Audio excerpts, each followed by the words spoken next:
মাঝরাতে থেকে পেটের অসহ্য যন্ত্রণায় ছটফট করছে তানহা। দাঁতের ওপরে দাঁত চেপে সকাল হবার অপেক্ষা করছে। সময়ের সাথে পেটের ব্যথা দ্রুত গতিতে বাড়ছে। একবার এই কাত হচ্ছে তো আরেকবার ওই কাত। এপাশোপাশ করতে করতে ফজরের আজান দিয়ে দিল।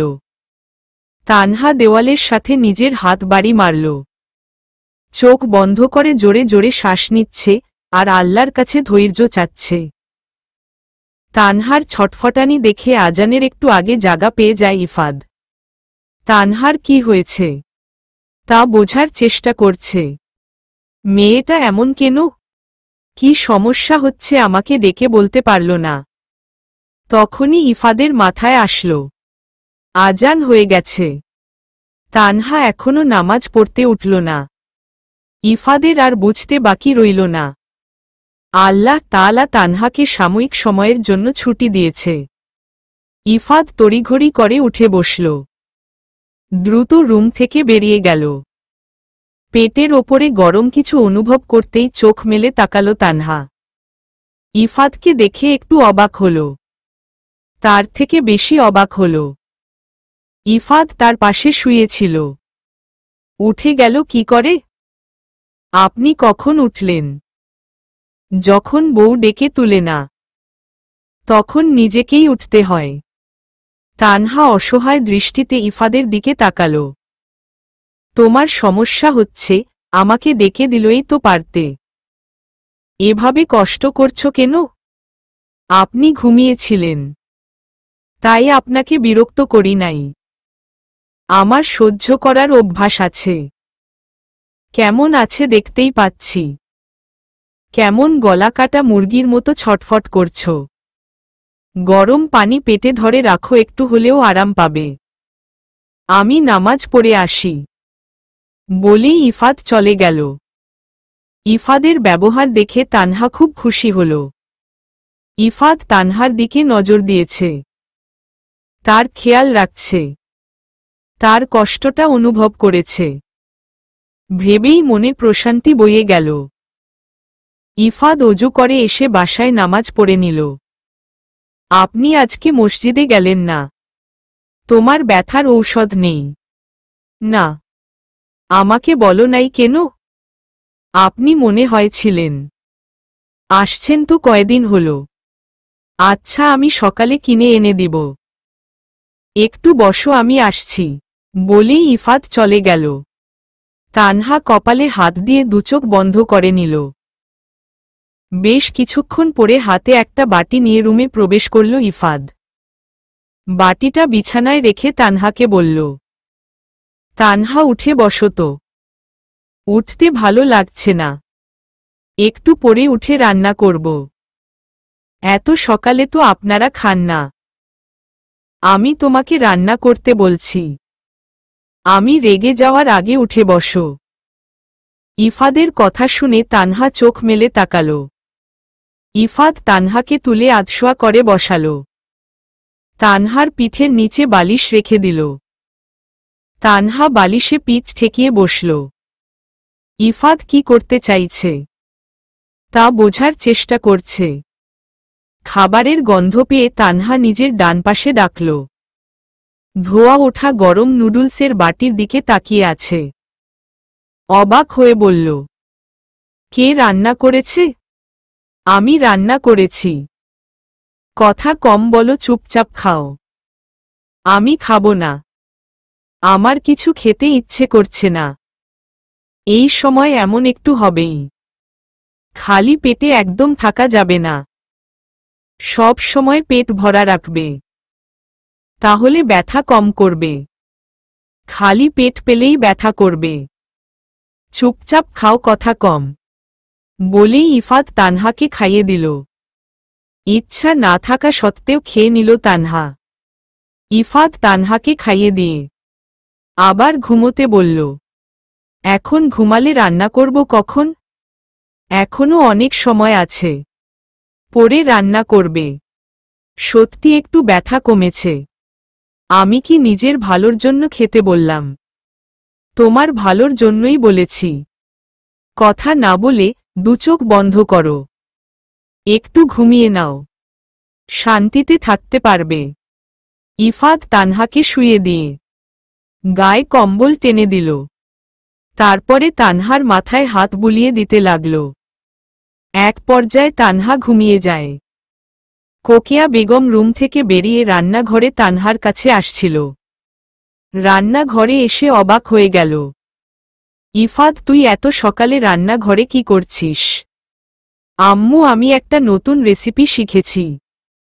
সারাদিন বাসায় থাকতে পারি না, আজকে ছুটির দিন, তাই ভাবলাম আজকে তোমাদের রান্না করে খাওয়াই। কোকিয়া বেগম সন্দেহের দৃষ্টিতে ছেলের দিকে তাকালেন। ছেলে কি সুন্দর করে মিথ্যা কথা বলছে। তিনি মুহূর্তেই বুঝে ফেললেন ইফাদের একটা অভ্যাস আছে। ইফাদ মিথ্যা কথা বলতে পারে না। প্রয়োজনে যদি দুই একটা বলেও থাকে, তাহলে চোখের দিকে তাকিয়ে বলতে পারে না। মিথ্যা বলার সময় ইফাদের দৃষ্টি সব সময় নত থাকে। মায়ের কাছে মিথ্যা কথা বলছিস? ইফাদ অসহায় দৃষ্টিতে মায়ের দিকে তাকাল। আম্মু, আসলে তানহা অসুস্থ, তাই ভাবলাম আমি আজকের রান্নাটা করি। তুমি যদি তানহাকে ভুল বুঝো। আজকালর সবাই না কিছু কিছু শাশুড়ি আছে, স্বামী যদি বউদের কোনো কাজ করে দেই, তখন শাশুড়িরা বউদের অনেক কথা শোনায়। তুমি যদি তানহাকে ভুল বুঝো, তাই মিথ্যা কথা বলেছি। আম্মু, তানহা তো প্রতিদিন রান্না করে।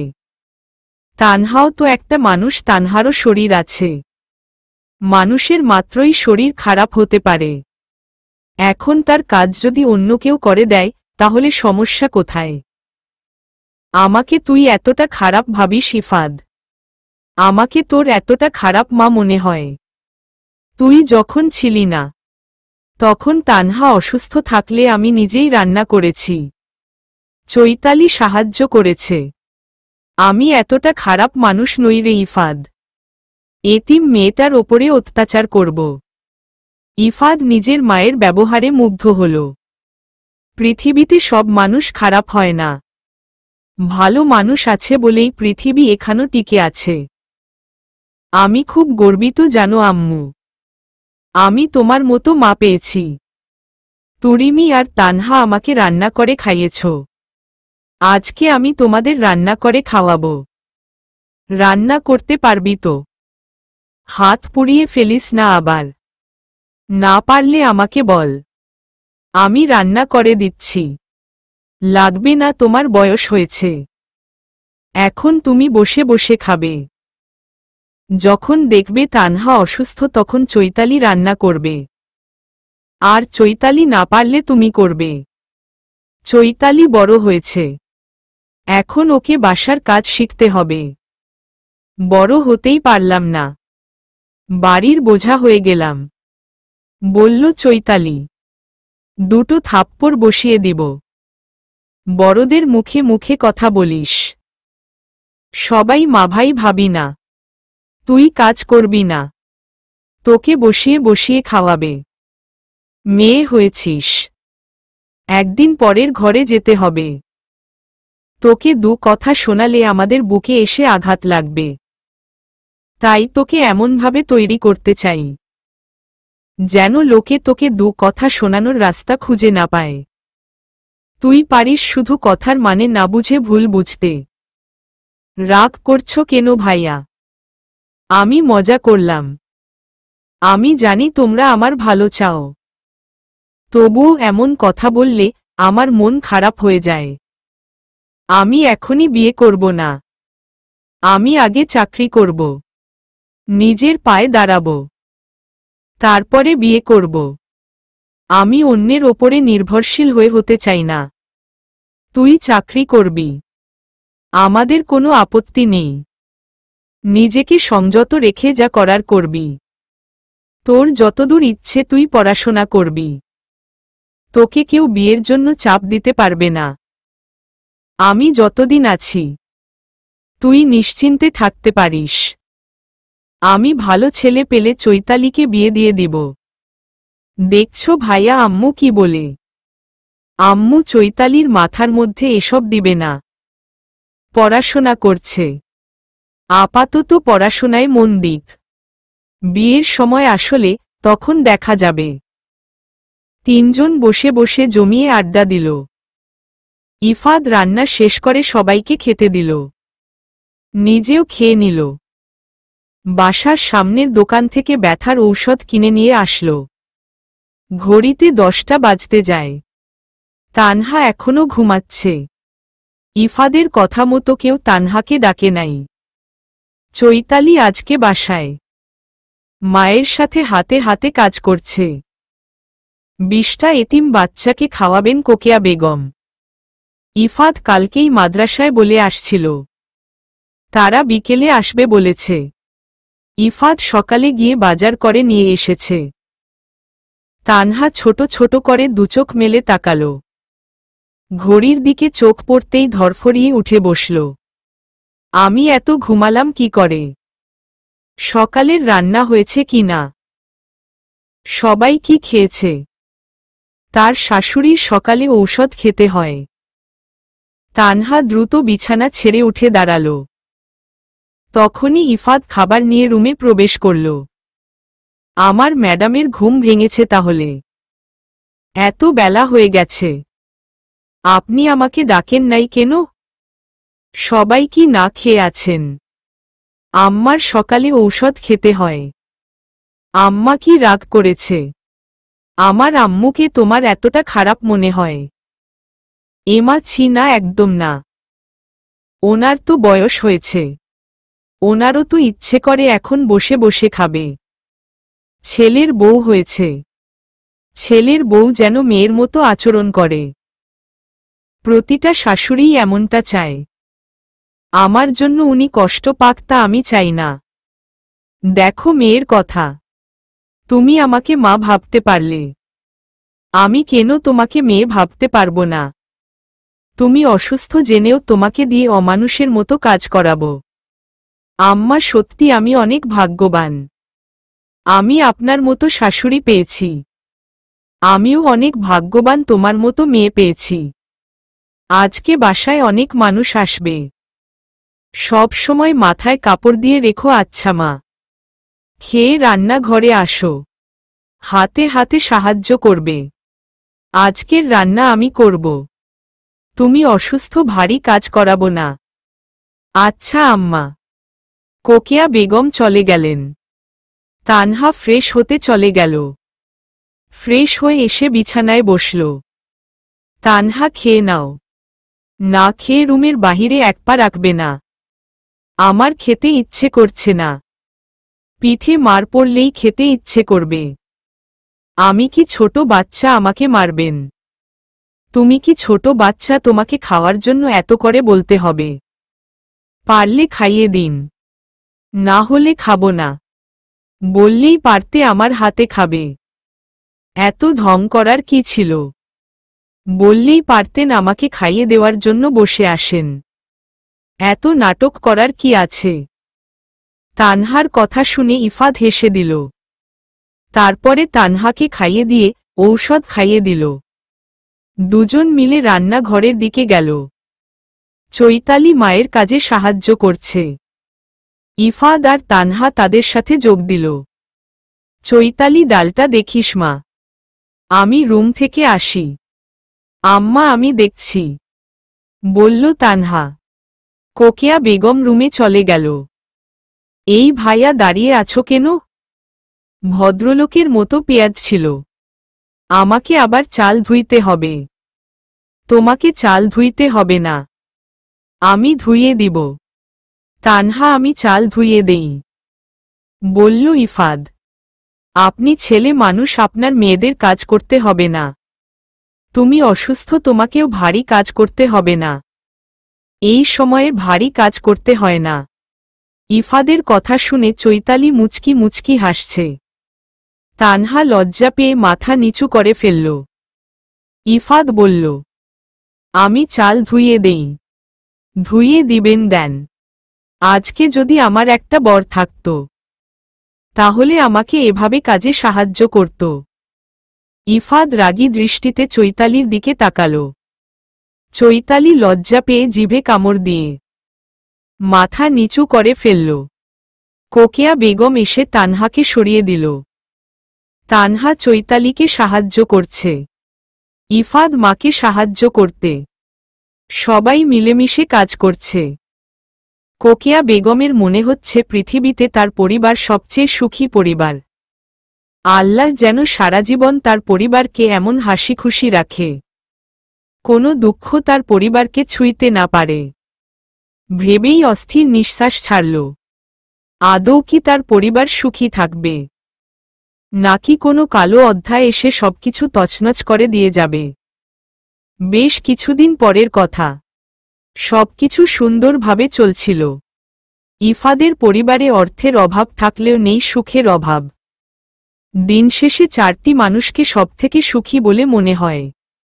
ইফাদ আর তানহার সম্পর্কটা বন্ধুর মতো হয়ে গেছে। এখন দুজন মন খুলে কথা বলতে পারে, একে অন্যের সমস্যা বুঝতে পারে। সময়ের সাথে ভালোবাসাটাও কাজ করতে শুরু করেছে। ইফাদ তানহাকে বলেছিল, আজকে বিকেলে ঘুরতে নিয়ে যাবে, সব কাজ আগে শেষ করে রাখতে। তানহা বাসার কাজে লেগে পড়ল। আবির এই কয়দিনে চৈতালির মন গলিয়ে ফেলছে। মেয়ে মানুষের মন সাথে যদি হয় প্রিয় মানুষ, কি করে রাগ করে থাকবে? চৈতালি মাঠে আড্ডা দিচ্ছিল। আবির ক্লাস শেষ করে বাহিরে যাচ্ছিল। আবির চৈতালিকে মেসেজ করল। মেসেঞ্জারের টং শব্দ শুনে চৈতালি ফোনের দিকে তাকাল। সেখানে আবিরের নাম জ্বলজ্বল করছে।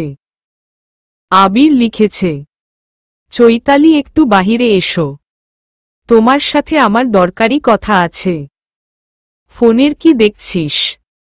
তোকে এত সারাদিন কে মেসেজ দেয়? আমি তো তোর কাছে, বলল আফরিন। ভাবি মেসেজ দিয়েছে, বাসায় লবণ শেষ হয়ে গিয়েছে, তাই আমাকে নিয়ে যেতে বলল। কেন রে, তোর ভাই নাই? তোর ভাবি তোর ভাইকে না বলে তোকে বলে কেন? ভাইয়া কাজ করে না, নতুন চাকরি পেয়েছে। কাজ ফেলে বউয়ের জন্য লবণ নিয়ে আসতে গেলে ভাইয়ার চাকরি আস্ত থাকবে। তাহলে এখন বাসায় চলে যাবি? হ্যাঁ, যেতে হবে, না হলে ভাবি রান্না করবে কি করে? আচ্ছা, দেখে শুনে যাস।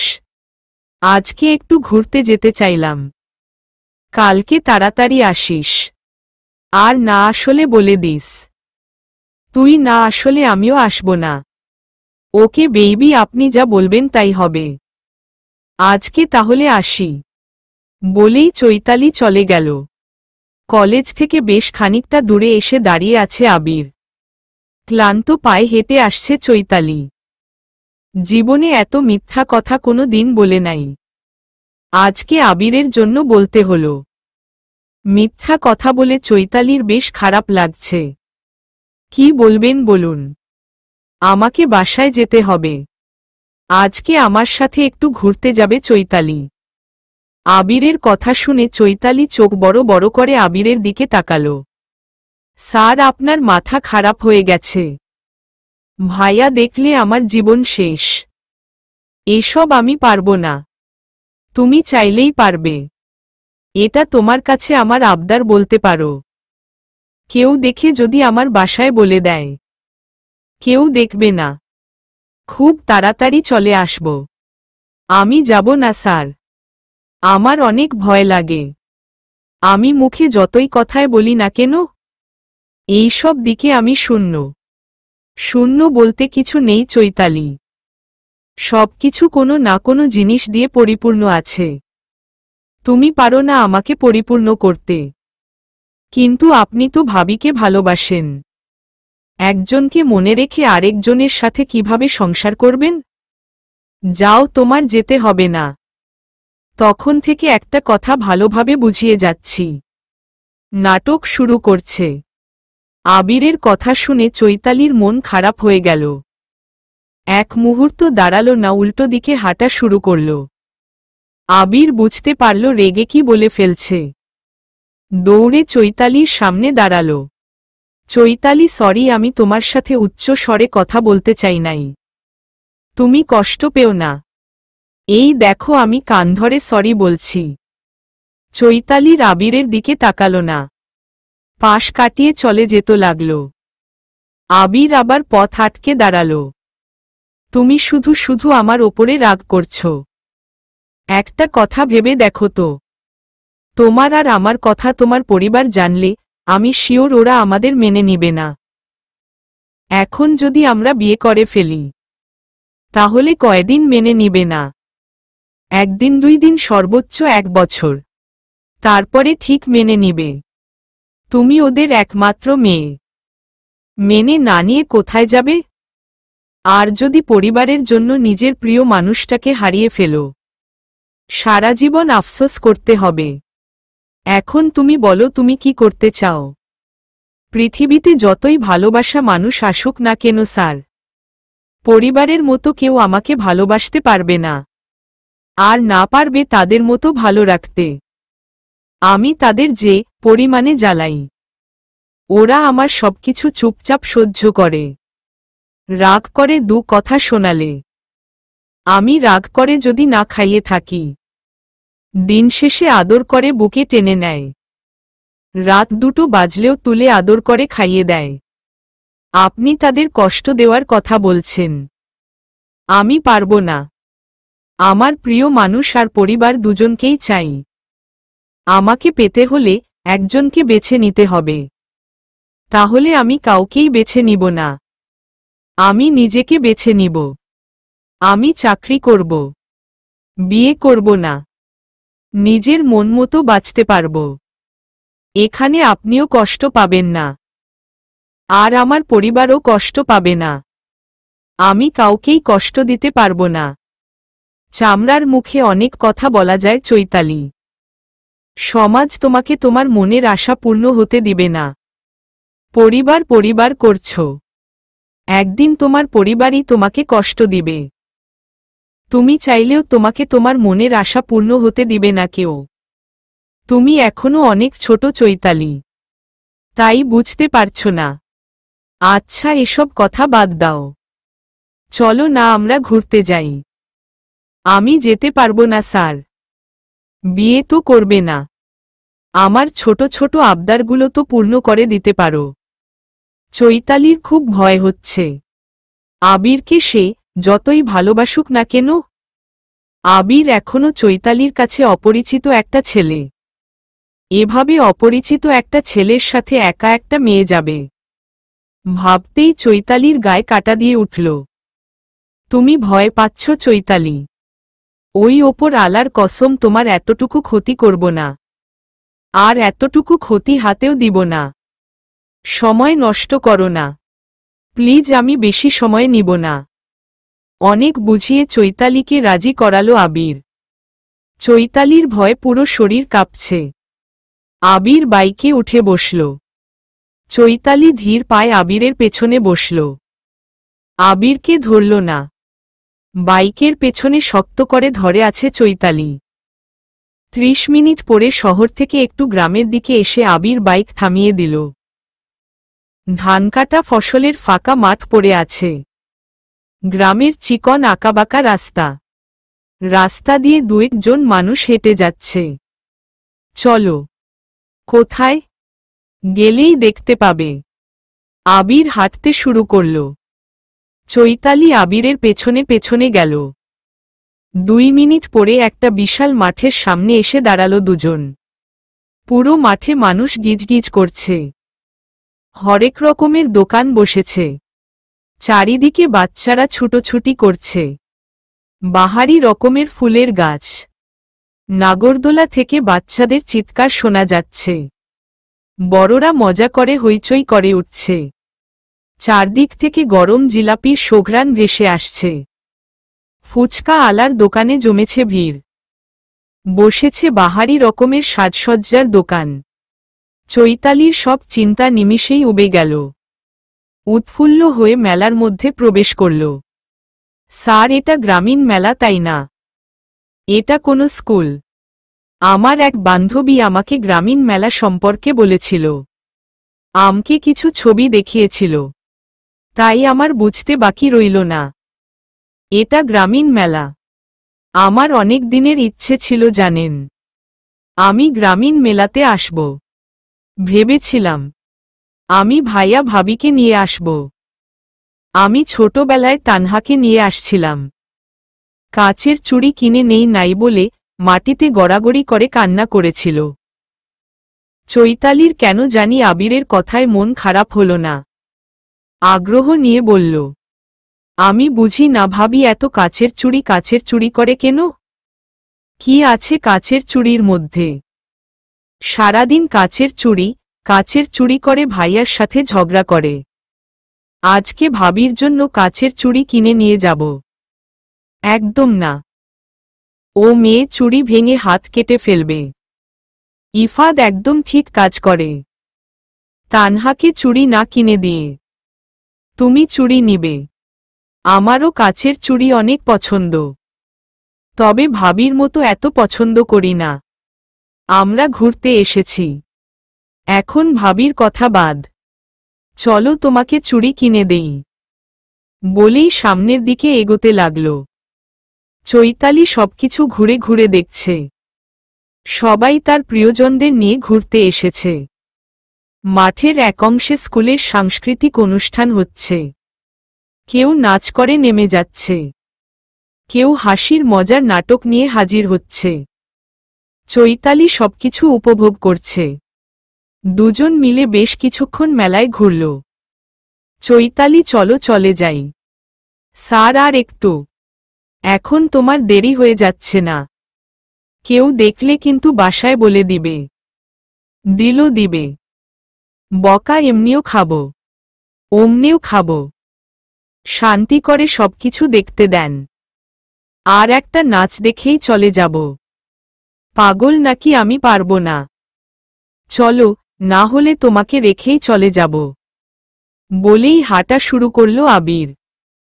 চৈতালি চুড়ির দোকানের সামনে দাঁড়ালো, দোকানদারকে বলল, মামা, আমাকে লাল, নীল আর কালো রঙের চুড়ি দুটো করে দিবেন। চৈতালির কোনো সাড়া শব্দ না পেয়ে আবির পেছনে তাকাল। চৈতালিকে চুড়ির দোকানের সামনে দেখে রেগে গেল কিছুটা। তোমার চুড়ি পরতে হবে কেন? যদি হাত কেটে যায়? আপনি নিজেই কিনে দিতে চেয়েছিলেন। চেয়েছিলাম, কিন্তু কিনে দেয় নাই। পরে ভাবলাম কাচের চুড়ি কিনে দেওয়া ঠিক হবে না। কাচের চুড়ি নিয়ে আপনাদের এত কিসের সমস্যা? কথা কম বলো, তাড়াতাড়ি চুড়ি হাতে নাও, দ্রুত বাসায় যেতে হবে। চৈতালি চুড়ি নিয়ে 500 টাকার একটা নোট বের করে দোকানদারের কাছে দিল। আবির চৈতালির দিকে রাগী দৃষ্টিতে তাকাল। তারপরে দোকানদারকে বলল, মামা, ওর টাকা ফিরিয়ে দিন। আমি আপনাকে টাকা দিচ্ছি। শুনুন, আমরা মধ্যবিত্ত হতে পারি, কিন্তু আমার কাছে সময় টাকা থাকে। আমি অন্যের থেকে কিছু নেওয়া পছন্দ করি না। ঘুরতে এসেছি, নিজের টাকায় জিনিস কিনতে চাই। মামা, আপনি টাকা খুচরো করে দেন। চৈতালির কথায় আবির একটু অপমানবোধ করল, তবুও কিছু বুঝতে দিল না। চুড়ি নিয়ে বাসার উদ্দেশ্য রওনা দিল। ইফাদের কাজ শেষ, খুশি মনে অফিস থেকে বেরিয়ে আসল। তানহার সাথে ঘুরতে যাবে ভাবতেই মনটা ফুরফুরে হয়ে গেল। তবে বেশি আশা করতে নেই। বেশি আশা করলে তা কখনো পূর্ণ হয় না। সেটা কি আর ইফাদ জানত? চিন্তা করতে করতে কখন যে রাস্তার মাঝখানে চলে এসেছে, সেদিকে খেয়াল নেই। যখন খেয়াল হলো তখন একটা গাড়ি এসে ইফাদকে রাস্তার মাঝে ফেলে দিল। মুহূর্তের মধ্যেই রাস্তা রক্তে ভেসে গেল। আশেপাশের মানুষ জড়ো হয়ে গেল। গাড়িওয়ালা ইফাদকে সরতে বলেছিল, ইফাদ খেয়াল করে নাই। ইফাদের অসচেতনতার কারণে এত বড় দুর্ঘটনা ঘটে গেল। সবাই মিলে ইফাকে কাছের একটা হসপিটালে নিয়ে গেল। তানহা ইফাদের জন্য অপেক্ষা করছে। কখন আসবে? বিকেল হয়ে আসছে প্রায়। দুপুর গোসল করে নামাজ পড়ে খেয়ে বসে আছে। ইফাদের কোনো খোঁজ নেই। তানহার মন খারাপ হয়ে গেল। নিজেই ফোন হাতে নিল। ইফাদের নাম্বারে ফোন করল, কিন্তু অপরিচিত কণ্ঠে ভেসে আসল, আপনি যাকে ফোন দিয়েছেন উনি অ্যাক্সিডেন্ট করেছে। আপনি ওনার কে হন? তাড়াতাড়ি হসপিটালে চলে আসুন। তানহা একটা চিৎকার দিল। ফোনটা হাতে থেকে বিছানায় পড়ে গেল। উঠে শাশুড়ি মায়ের কাছে যাবে, তার শক্তিটুকু পাচ্ছে না। পুরো শরীর অবশ হয়ে আসছে, পা যেন চলছে না, শরীরের রীতিমতো কাঁপুনি উঠে গেছে। তানহার চিৎকার শুনে কোকিয়া বেগম তানহার রুমে আসলেন। কি হয়েছে মা, তুমি চিৎকার করলে কেন? আম্মা উঠি অ্যাক্সিডেন্ট করেছে, তাড়াতাড়ি উনার কাছে যেতে হবে, চলুন। বলেই পাগলের মতো চলে যেতে লাগলে কোকিয়া বেগম তানহাকে ধরে ফেলে। বিপদের সময় কজন মানুষ মাথা ঠান্ডা রাখতে পারে? কোকিয়া বেগম ঠান্ডা মাথায় আছেন। তানহার সাথে যদি সেও পাগলামি করে তাহলে সবকিছু ঠিক হয়ে যাবে না। চুপ, কি হয়েছে, কান্না করছো কেন? একটু দাঁড়াও, আমি এখনই আসছি। আমাদের ইফাদের চিকিৎসা এমনি এমনি করে দিবে, খালি হাতে চলে যাব। বলেই নিজের রুমে গেল। কিছু টাকা হাতে নিয়ে বাসায় তালা দিয়ে হসপিটালের উদ্দেশ্যে রওনা দিল। তানহার বুকের ভেতরে ঝড় বইয়ে যাচ্ছে। মনটা ইফাতকে দেখার জন্য উতলা হয়ে উঠেছে। ছোট বাচ্চাদের মতো কান্না করছে। কোকিয়া বেগম স্তব্ধ হয়ে গেছেন, মুখে নেই কোনো কথা। বাহিরে যতটা শক্ত দেখাচ্ছে, ভেতর থেকে তিনি দুমড়ে মুচড়ে যাচ্ছেন। অবশেষে হসপিটালে পৌঁছে গেল দুজন। তারা পরিচয় দিল। একটা লোক ইফাদের ফোন তাদের হাতে ধরিয়ে দিয়ে সবাই চলে গেল। ডক্টর ইফাতকে দেখছে। তানহা আর কোকিয়া বেগম বাহিরে দাঁড়িয়ে অপেক্ষা করছে। এখন অপেক্ষা করা ছাড়া কোনো উপায় নেই। তানহা আল্লাহর কাছে ইফাদের জন্য দোয়া করছে। চৈতালি বাসায় এসে অবাক হয়ে গেল। তাদের বাসায় কখনো তালা ঝুলানো থাকে না, তাহলে আজকে হঠাৎ কি হলো যে বাসায় তালা দিতে হলো? চৈতালি তানহাকে ফোন দিল, কিন্তু ফোন রিসিভ হলো না। তানহা ফোন বাসায় রেখে গেছে। চৈতালি চিন্তায় পড়ে গেল। ইফাতকে ফোন দিতেই তানহা ফোন ধরল। কান্না মিশ্রণ কণ্ঠে সবকিছু জানাল। সবকিছু শুনে চৈতালি রাতটা কেঁপে উঠল। সবকিছু ফেলে দ্রুত হসপিটালের দিকে ছুটে গেল। ৮ নাম্বার কেবিনের পেশেন্ট মারা গেছে। উনার বাসার লোকজনদের খবর দাও, রফিকুল। বলেই সাদা শাড়ি পরিহিতা নার্সটি চলে গেল। কোকিয়া বেগম ও তানহার দৃষ্টি নার্সটির চলে যাওয়ার দিকে বিদ্যমান। তানহা কিছু বলতে যাবে, তখনই আরেকটা নার্স এসে বলল, জরুরি বিভাগের পেশেন্টর বাড়ির লোকজন কে কে আছেন? দ্রুত এক ব্যাগ A+ রক্তের ব্যবস্থা করুন।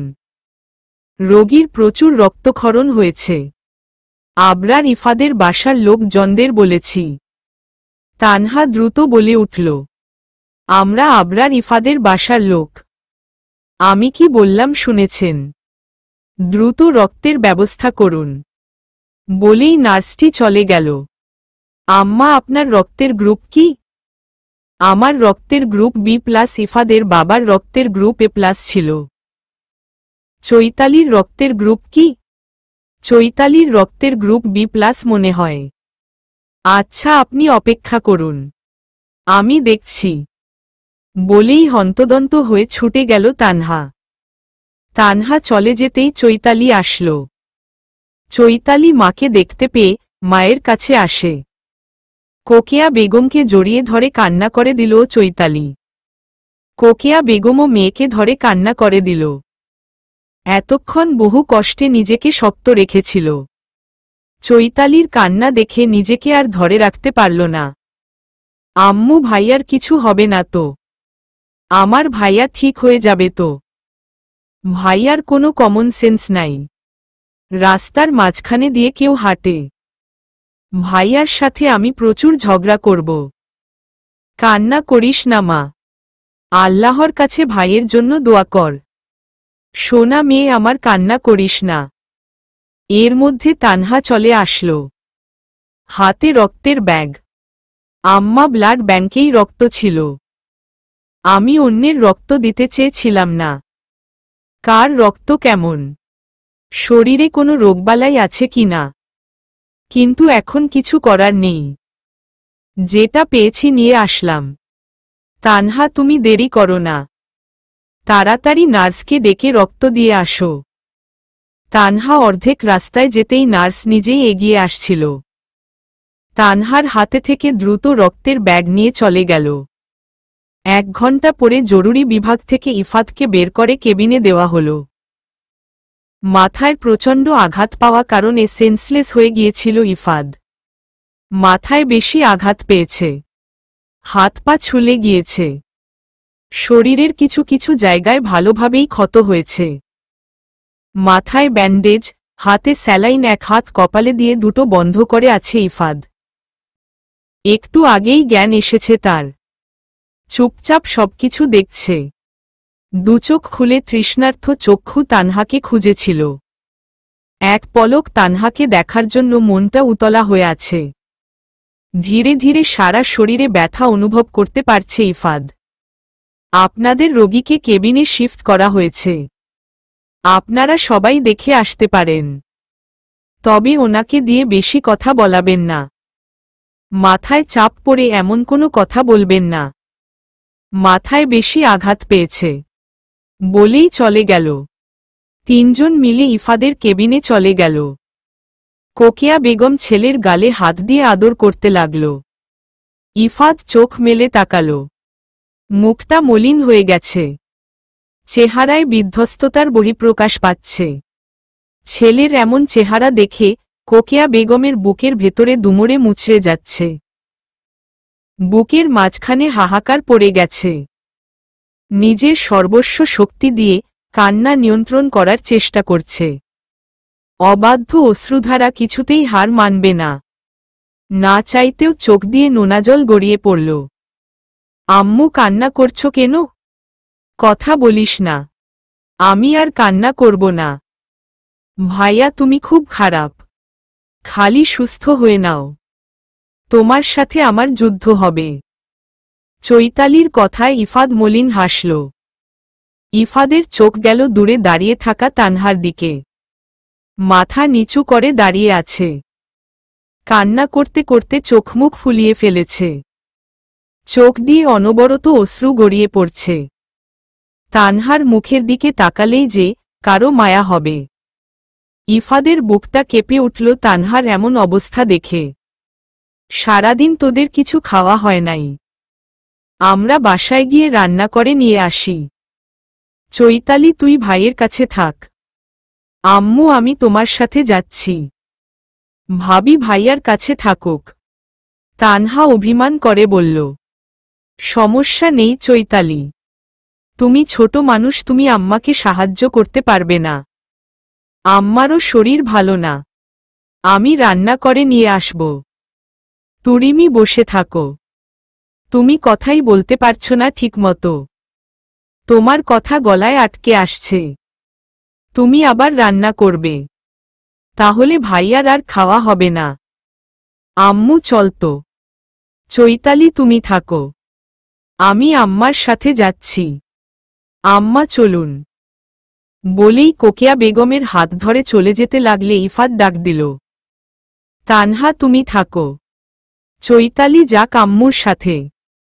দেখো ভাবি, ভাইয়াকে ডক্টর মাথায় চাপ দিতে নিষেধ করেছে। ভাইয়া যখন বলেছে তুমি ভাইয়ার কাছে থাকবে, তার মানে তুমি ভাইয়ার কাছে থাকবে। বলেই কোকিয়া বেগমকে নিয়ে চলে গেল। তানহা দরজার কাছে মাথা নিচু করে দাঁড়িয়ে আছে, কোনো কথা বলছে না। পুরো রুম জুড়ে নীরবতা বিরাজমান করছে। নীরবতা ভেঙে ইফাদ বলল, দূরে দাঁড়িয়ে আছো কেন? আমার কাছে এসে বসো। তানহা বিনাবাক্যে ইফাদের কাছে গিয়ে বসল। ঘুরতে নিয়ে যায়নি বলে রাগ করেছ? ইফাদের কথা শুনে তানহা অবাকের শেষ পর্যায়ে পৌঁছে গেল। মানুষটা অসুস্থ, উনি এখনো ঘুরতে যাওয়ার কথা ধরে বসে আছেন। খুব রাগ হচ্ছে তানহার। কথা বলবে না আমার সাথে? আপনি আমার সাথে কথা বলবেন না। ডক্টর কাউকে কথা বলতে নিষেধ করেছে। সুস্থ হলে ঘুরতে নিয়ে যাব। আপনার কোনো কাণ্ড জ্ঞান নেই। রাস্তায় মাঝখানে দিয়ে কেউ হাঁটে। কত করে বলি বাহিরে গেলে সাবধানে থাকবেন। আপনি আমার একটা কথাও শুনেন না। আপনার কিছু হলে আমি কি নিয়ে বাঁচব? বলেই হাউমাউ করে কান্না করে দিল তানহা। তোমার মাঝে দেখেছিলাম আমি আমার সর্বনাশ। যে মাথায় তুমি থাকো, সেই মাথায় অন্য কিছু কিভাবে প্রবেশ করবে বলো? আমি তোমার কথা যখন ভাবতে শুরু করি, তখন পৃথিবীর কোনো কিছু আমার খেয়াল থাকে না। তানহা ইফাদের কথা উত্তর দিল না। ইফাদের কথা ভেবে কান্নার আওয়াজ কমিয়ে দিল। ফুপিয়ে কান্না করছে তানহা। তানহা তানহা চোখ মেলে তাকালো ইফাদের দিকে। ইফাদের দিকে তাকানো মাত্রই তানহার মনে হল কেউ তার কলিজা কেটে টুকরো টুকরো করে ফেলছে। তবুও নিজেকে কন্ট্রোল করার চেষ্টা করছে। ব্যথা করছে। কোথায়? তানহা ব্যস্ত হয়ে পড়ল। ওইদিকে কোথায় যাচ্ছ? এদিকে এসো। আপনার সমস্যা হচ্ছে, ডক্টরকে ডেকে দিয়ে আসি। আমার ডক্টর তো আমার সামনেই আছে। নতুন করে ডক্টর ডাকতে হবে না। মানে?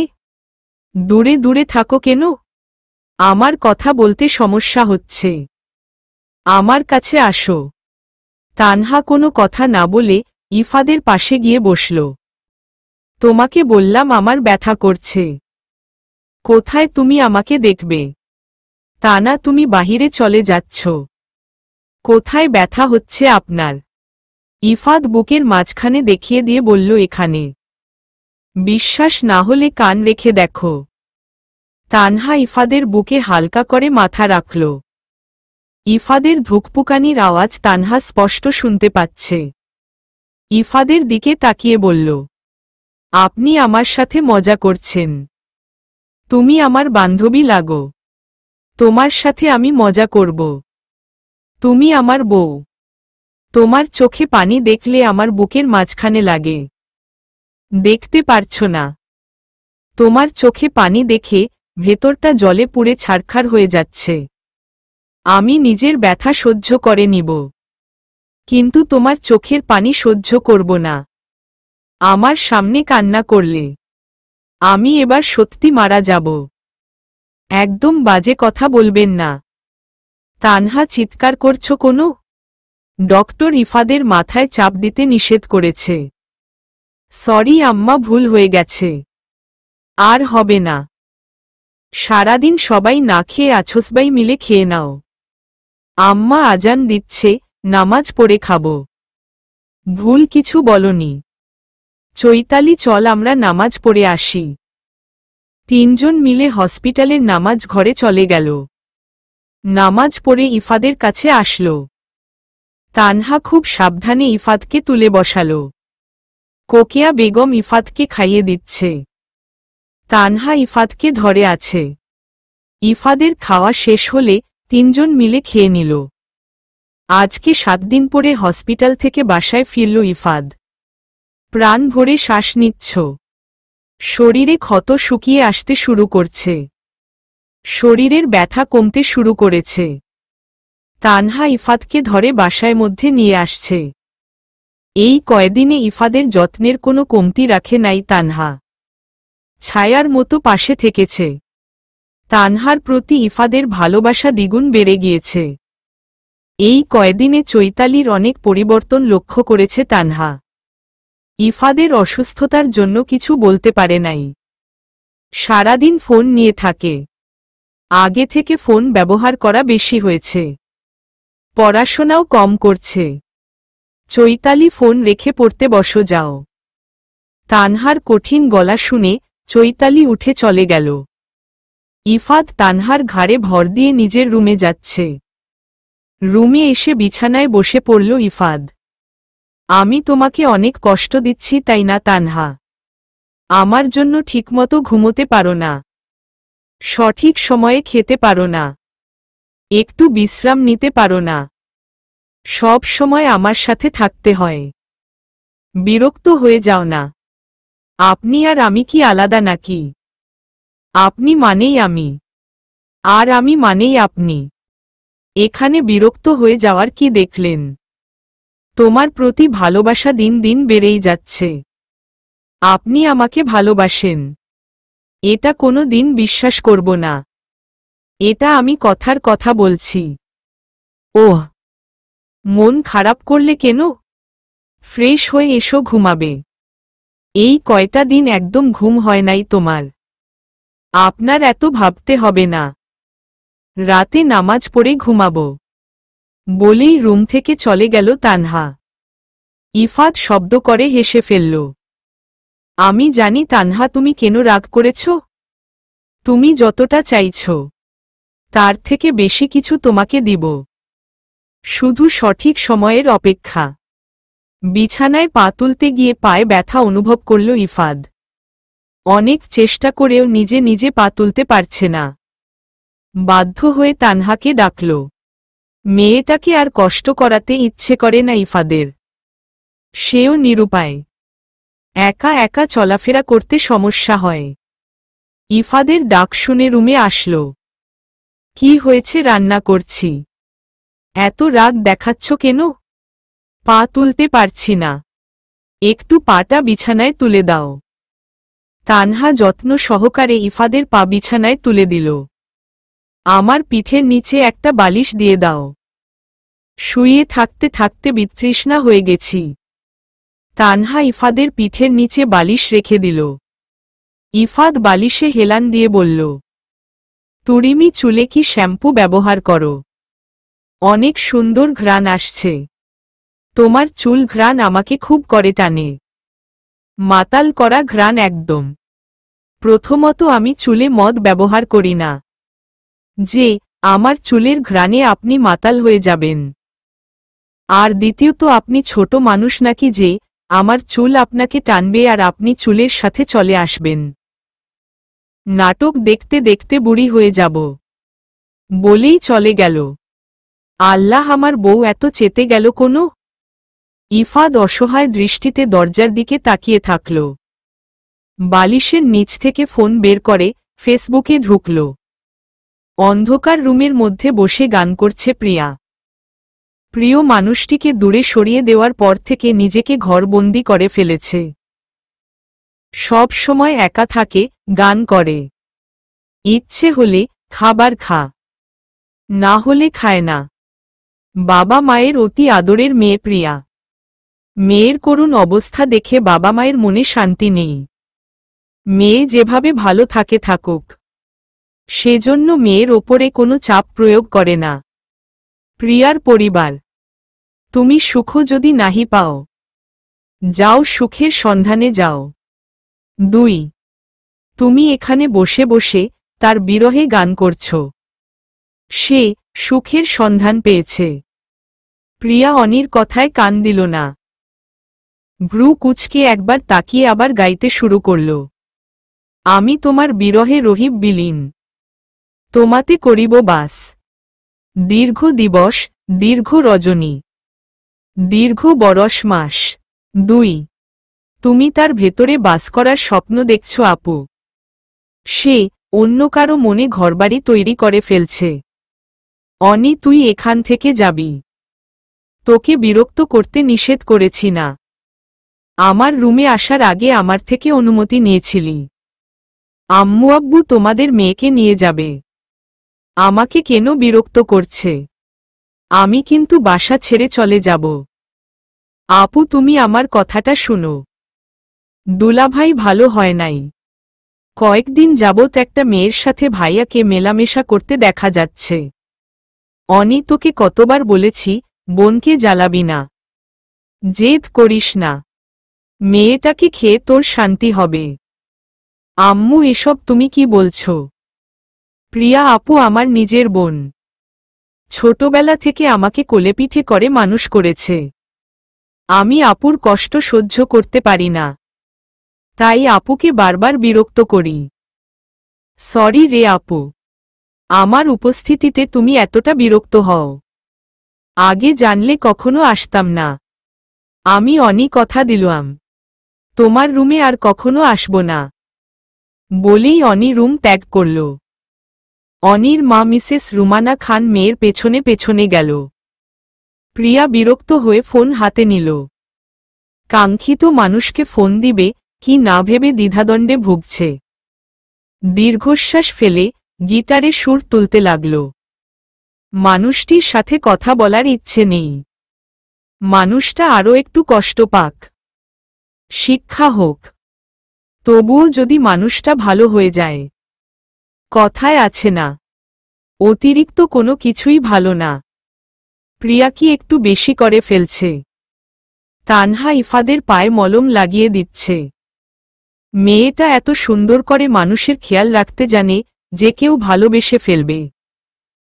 দুচোখ ভরে তানহাকে দেখছে ইফাদ। তানহা নিজের কাজে মনোযোগী হয়ে আছে। একজোড়া চোখ তার দিকে গভীরভাবে তাকিয়ে আছে। সেদিকে তানহার কোনো খেয়াল নেই। তানহা ক্ষত স্থানগুলোতে মলম দেওয়া হলে উঠে দাঁড়িয়ে বলল, দেখি আপনার শার্টটা খুলুন, পিঠে মলম লাগিয়ে দিতে হবে। আপনার ক্ষত স্থানগুলোতে টান ধরেছে বুঝলেন? খুব তাড়াতাড়ি আপনি সুস্থ হয়ে যাবেন। তোমার লজ্জা করে না? মেয়ে হয়ে একটা ছেলেকে শার্ট খুলতে বলো। আমার শরম লাগে না বুঝি? তানহা হতভম্ব হয়ে ইফাদের দিকে তাকিয়ে আছে। তানহাকে তাকিয়ে থাকতে দেখে ইফাদ দুহাতে নিজের মুখ ঢেকে ফেলল। তানহার প্রচণ্ড রাগ হচ্ছে, রান্না রেখে এসে ইফাদের শরীরে মলম লাগিয়ে দিচ্ছে। আর মানুষটা নাটক শুরু করছে। এতই যখন শরম করে নিজের মলম নিজেই দিয়ে নিন। আমাকে ডেকেছেন কেন? বলেই তানহা চলে যেতে নিলে ইফাদ তানহার হাত ধরে ফেলল। তুমি রাগ করছো কেন? আমি ছেলে বলে কি আমার শরম থাকতে নেই? আমার বড় ভাইয়ার আমার থেকে বেশি শরম ছিল জানো। কথাগুলো বলতে বলতে শার্ট খুলল ইফাদ। তানহা কোনো কথা না বলে বিছানায় উঠে ইফাদের পাশে বসে পিঠে মলম দিয়ে দিতে লাগল। তোমার হাত সাপের মতো ঠান্ডা, আমার শীত লাগছে। তাড়াতাড়ি দিয়ে রান্না করতে যাও। বলি কি যার হাত আগুনের মতো গরম তার কাছে গিয়ে ঔষধ লাগিয়ে নিয়ে আসবেন। আমাকে ডাকার কি প্রয়োজন? বলেই চলে গেল তানহা। এই মেয়ে আমাকে একটুও ভয় পাচ্ছে না। মুখে যা আসছে তাই বলছে। কোথায় কোথায় রাগ দেখাচ্ছে। অন্য মানুষের কাছে যেতে বলছে। আগের মতো ভালোবাসছে না। সাহস খুব বেশি হয়ে গিয়েছে। তুমি উড়তে থাকো পাখি। তোমার ডানা কিভাবে ভাঙতে হয় আমি ইফাদ আমার ভালো করে জানা আছে। রাতের নামাজ পড়ে চৈতালি আর কোকেয়া বেগমকে খেতে দিয়েছে তানহা। ইফাদকে খাইয়ে দিয়ে নিজে খাবে। ওদের খেতে দিয়ে ইফাদের জন্য রুমে খাবার নিয়ে আসলো। শুনছেন না? কেন? আমার বউ আমাকে দেখতে পারে না। আপনার বউকে? তানহা। তানহা কে? আমার বাবুর আম্মু। ইফাদের এমন কথায় তানহা লজ্জা পেয়ে গেল। দিন দিন মানুষটা কেমন কথাবার্তা বলতে শুরু করে দিয়েছে। আপনার জন্য খাবার নিয়ে আসছি, খেয়ে নিন। ঔষধ খেতে হবে আপনার। আমার হাতে প্রচণ্ড ব্যথা করছে, খেতে পারবো না। আপনার হাতের কি হলো? আপনার হাত না একটু আগেও ঠিক ছিল। আমি খাবো না। তুমি খাবার নিয়ে চলে যাও। আমার ঘুম পেয়েছে, আমাকে ঘুমাতে দাও। বিরক্ত করো না। তানহা খাবার টেবিলে রেখে নিজের ঠান্ডা হাত দুটো ইফাদের গালে চেপে ধরল। ইফা দাও বলে তানহার দিকে ঘুরল। আমি কে চিনো তো? আমি কে চিনেন তো? আমি হলাম ইফাদ, যার কাছে সবাই হার মানে। আমি হলাম ইফাদের বউ, যে ইফাদ সবাইকে হার মানায়। সেই ইফাদ নিজে আমার কাছে হার মানে। কিছুটা ভাব নিয়ে বলল তানহা। ইফাত তানহার দিকে তাকিয়ে মুখ বাঁকিয়ে অন্যদিকে ঘুরল। তানহা ইফাতকে টেনে তুলে বসাল। ভাত মেখে ইফাদের মুখের সামনে ধরল। ইফাদ অন্যদিকে মুখ ঘুরিয়ে নিল। আমি কিন্তু না খেয়ে আছি, অনেক ক্ষুধা লেগেছে। আপনাকে খাইয়ে দিয়ে তারপরে আমি খাব।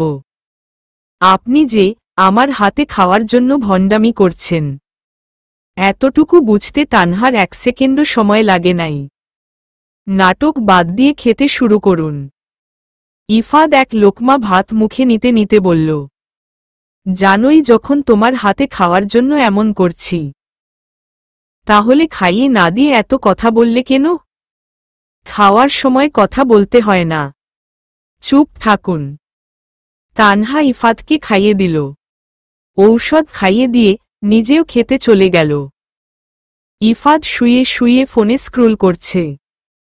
তানহা এসে ইফাদের পাশে শুয়ে পড়ল। কোনো কথা না বলে ফোন হাতে নিয়ে ফোনের দিকে মনোযোগী হল। ইফাদ ফোন রেখে ভ্রু কুঁচকে তাকিয়ে আছে। আবির ফ্রেন্ড রিকোয়েস্ট দিয়েছে তানহাকে, মেসেজও করেছে অনেক। তানহা পড়তে শুরু করল। তানহা, আমি জানি আমি অনেক অন্যায় করেছি। আমি জানি না আমি আমার করা অন্যায়ের ক্ষমা পাব কিনা, তবে আজ আমি অনুতপ্ত। হ্যাঁ, আমি আমার করা অন্যায়ের জন্য অনুতপ্ত। প্লিজ তুই আমাকে ক্ষমা করে দে। আমি তোকে একটা সময় ভালোবাসতাম, সেই ভালোবাসাকে না পেয়ে এমন পাগলামি করেছি। এখন আমি সবকিছু বুঝতে পারছি, আমি কত বড় ভুল করেছি। ভালোবাসলেই কি পেতে হবে? কিছু জিনিস হোক না অন্য কারো, ভালোবাসার মানুষের সুখেই আমার প্রকৃত সুখ। তুই ভালো থাক, তোর সংসারে সুখের কমতি যেন না রাখে আল্লাহ তাআলা। বড় ভাই হিসেবে আমাকে মাফ করে দিস। আমার জন্য তোদের মধ্যে কোনো সমস্যা হবে না, কথা দিলাম। ইফাতকে নিয়ে আমাদের বাসায় বেড়াতে আসিস। আর কতদিন আম্মু আর আমার ওপরে রাগ করে থাকবি? আব্বু তোর জন্য অনেক কষ্ট পায়। তোর যদি একটু দয়া হয় আমাদের প্রতি, তাহলে একবার এসে দেখে যাস। ইচ্ছে হলে মেসেজের উত্তর দিস, মন না টানলে দেওয়ার দরকার নেই। আবির। মেসেজটা পড়ে তানহা বিরক্তি প্রকাশ করল। যতই হোক রক্তের টান আছে দুজন, একই বংশের ছেলে মেয়ে তানহা ও আবির। না চাইতেও ইচ্ছে করছে আবিরের সাথে কথা বলতে, কিন্তু রাস্তার মধ্যে মারের কথা, কলেজের অপমানের কথা মনে পড়তেই রাগে শরীর কাঁপুনি দিয়ে উঠল তানহার। ইফাত ছো মেরে তানহার হাত থেকে ফোনটা কেড়ে নিল। তানহা ভীত দৃষ্টিতে ইফাদের দিকে তাকাল। ইফাদ যদি ভুল বুঝে। ইফাদ আবিরের মেসেজ মনোযোগ দিয়ে পড়তে শুরু করল। পড়া শেষ করে তানহার দিকে তাকাল। ভাইয়ের সাথে কথা বলার জন্য আমার সাথে কথা বলার প্রয়োজন মনে করলে না? তানহাকে কিছু বলতে না দিয়ে আবিরের রিকোয়েস্ট অ্যাকসেপ্ট করে দিল।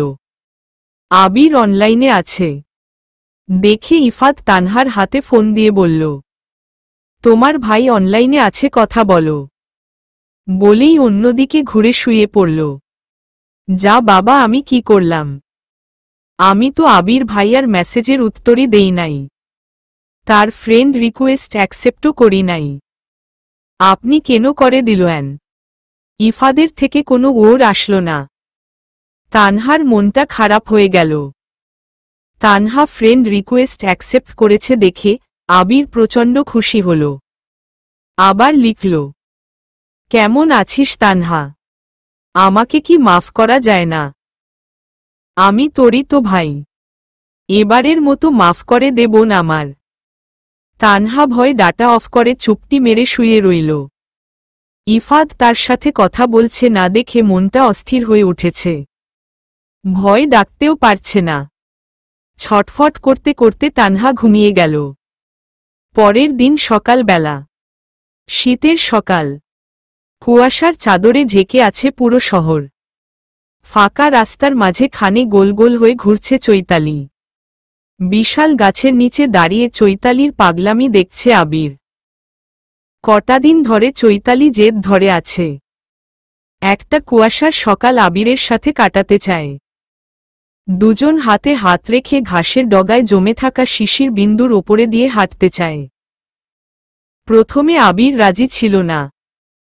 চৈতালির পাগলামি দেখে রাজি হয়ে যায়। স্যার জানেন অনেক দিনের ইচ্ছে পূর্ণ হল, আমাকে কয়টা ছবি তুলে দিবেন। এত সকাল সকাল বাসা থেকে বের হয়েছ? তোমার বাসার লোকজন কিছু বলে নাই? এত সকালে কেউ উঠে নাই। ফজরের সময় উঠে নামাজ পড়ে সবাই আবার ঘুমিয়ে যায়।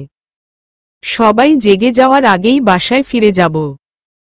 এত সকালবেলা একা একটা মেয়ে একটা ছেলের সাথে ঘুরতে বের হয়েছ? তোমার ভয় লাগছে না? আবিরের কথা শুনে চৈতালি ভয় পেয়ে গেল। সত্যি তো এমনভাবে ভেবে দেখে নাই। চৈতালির ভয়ার্ত চেহারা দেখে আবির শব্দ করে হেসে ফেলল। আরে পাগলি, মজা করছি। দাও তোমার কয়টা ছবি তুলে দেই। আবির তানহার কয়টা ছবি তুলে দিল। চৈতালি আবিরকে একটা ভিডিও বানিয়ে দিতে বলল। আবির বাধ্য ছেলের মতো চৈতালি কথা শুনছে। ভেতরে ভেতরে বিরক্তি প্রকাশ করল। মুখে কিছু বলল না। চৈতালি ভিডিও বানানোর জন্য রাস্তার মাঝখানে থেকে হালকে করে দৌড়ে দিতে শুরু করল। কুয়াশার জন্য সামনের দিকে কিছু দেখা যাচ্ছে না ভালো করে। আবির চৈতালির পেছনে পেছনে আসছে। হঠাৎ করে সাদা রঙের একটা গাড়ি এসে চৈতালিকে ধাক্কা দিল। চৈতালি সাথে সাথে মাটিতে পড়ে গেল। আবির দৌড়ে এসে চৈতালিকে তুলল। গাড়িটা ধীর গতিতে চলছিল, সেজন্য চৈতালির বেশি ক্ষতি হয় নাই। শরীরে হালকা ব্যথা পেয়েছে। শীতের দিনে একটু ব্যথা লাগলে কলিজা বেরিয়ে আসার উপক্রম হয়। গাড়িটা দাঁড়িয়ে আছে। চৈতালি গাড়ির দিকে ক্রোধিত দৃষ্টিতে তাকিয়ে আছে। গাড়ি থেকে চোখ কালো সানগ্লাস পরা একজন সুদর্শন যুবক বেরিয়ে আসল। দুধে আলোতা গায়ের রং। ছেলে মানুষ আবার এত ফর্সা হয় নাকি? ছেলে মানুষ এত ফর্সা হলে ভালো গালে না। চোখ ধাঁধানো রূপ যুবকটির। যুবকটির পরনে কালো শার্ট, কালো জিন্স, কালো জুতা। চৈতালির মুখ দিয়ে অটোমেটিক বেরিয়ে আসলো মাশাল্লাহ। শরীরে নেই শীতের কাপড়। মানুষটার শীত লাগে না নাকি? আবিরের থেকে বেশি ফর্সা ছেলেটি। চৈতালি নিজের দৃষ্টি সংযত করে নিল। নিজেই নিজেকে ধিক্কার জানাল। যুবকটি চৈতালিকে পাত্তা না দিয়ে আবিরের কাছে আসল। হেই আবির ব্রো, কেমন আছিস? অনেক পরে দেখা, কোথায় থাকিস? এই সাত সকালবেলা ফাঁকা রাস্তায় মেয়ে নিয়ে কি করিস?